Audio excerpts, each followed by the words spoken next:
Many people are wondering why there has not yet been a hostage deal between Hamas and Israel. Most people just blame Israel for continuing the war. But in a recent interview, the outgoing U.S. Secretary of State Antony Blinken just revealed the crazy and unexpected reason why the hostage deal has failed.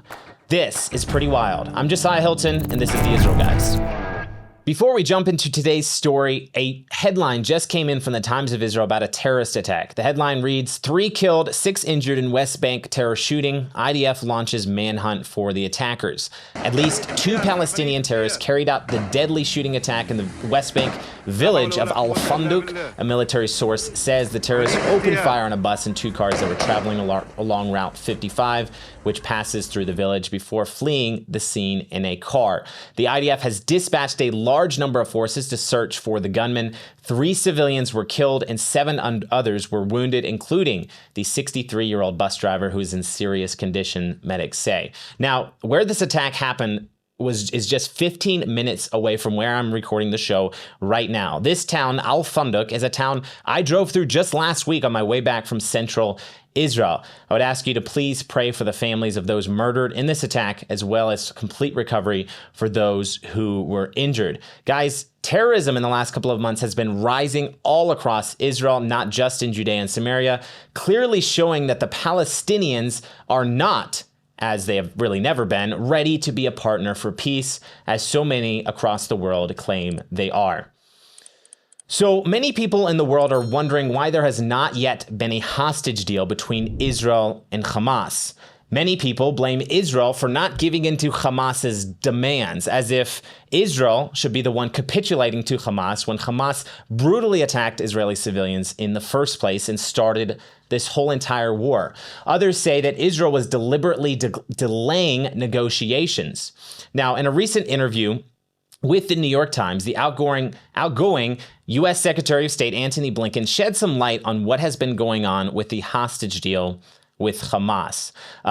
In regard to whether or not Netanyahu was responsible for negotiations falling apart with Hamas back in June, Blinken said that Hamas was the one to blame for the failed negotiations. Then Antony Blinken made an observation which, frankly, anyone with any moral clarity or a simple understanding of what is going on in this region have known this whole time. Whenever there has been public daylight between the United States and Israel and the perception that pressure was growing on Israel, we've seen it. Hamas has pulled back from agreeing to a ceasefire and the release of hostages. Basically, he is saying that whenever pressure was put on Israel in these hostage/ceasefire deal negotiation talks, that Hamas pulled back and demanded more from Israel. One of the things that I found a little astounding throughout is that for all of the understandable criticism of the way Israel has conducted itself in Gaza, you hear virtually nothing from anyone since October 7th about Hamas. Why there hasn't been a unanimous chorus around the world for Hamas to put down its weapons, to give up the hostages, to surrender. I don't know what the answer is to that. Israel, on various occasions, has offered safe passage to Hamas's leadership and fighters out of Gaza. Where is the world? Where is the world in saying, yeah, do that, end this, stop the suffering of people that you brought on?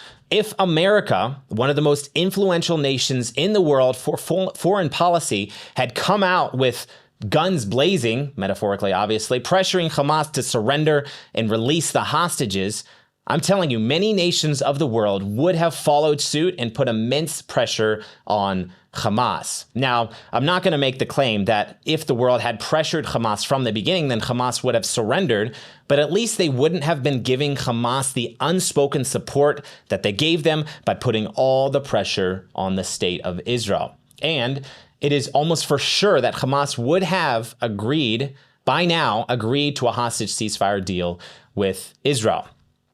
Another thing that Blinken said during his interview with the New York Times that really reveals how much America and the world have hindered Israel from day one and dragged this war out much longer than it needed to be was that he threatened Israel right after October 7th that Biden would cancel his visit to Israel if Israel did not immediately send aid into Gaza.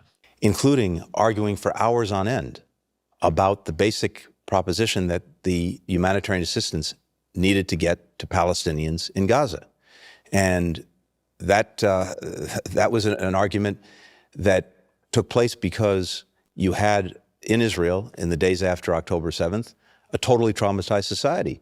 And public opinion, this wasn't just the prime minister or a given leader in Israel. This was an entire society that didn't want any assistance getting to a single Palestinian in Gaza. I argued that for 9 hours. President Biden was planning to come to Israel a few days later. And in the course of that argument, when I was getting resistance to the proposition of humanitarian assistance getting in, I told the prime minister, I'm going to call the president and tell him not to come if you don't allow this assistance to start flowing. And I called the president and to make sure that he agreed with that, and he fully did. Anyway, we got the agreement to begin assistance through Rafah, which we expanded to Kerem Shalom, to many other places. By the way, most of this aid that the U.S. pressured Israel into sending into Gaza has been proven time and time again to have supported Hamas during this war and didn't even reach the civilians of Gaza until Hamas decided to sell their leftovers. But the fact that just 5 days after October 7th, while Israel was still sifting through the ruins and rubble of the attack, looking for the remains of people who were brutally murdered by Hamas on October 7th, the U.S. Secretary of State was in Israel's headquarters arguing for hours with Israeli leaders to let aid into Hamas-run Gaza. Guys, that is just absolutely insane. Highway 60 is the road that runs north to south through the heartland and central mountains of Israel. Highway 60 is the modern name for the biblical highway that has been used for thousands of years. Many of the characters in the Bibles walked this road to travel the land of Israel. That's why we created the Route 60 Biblical Highway Cap, a spin-off of the classic Route 66 logo. This leather patch hat is a great conversation starter and a classy way to show your support of Israel.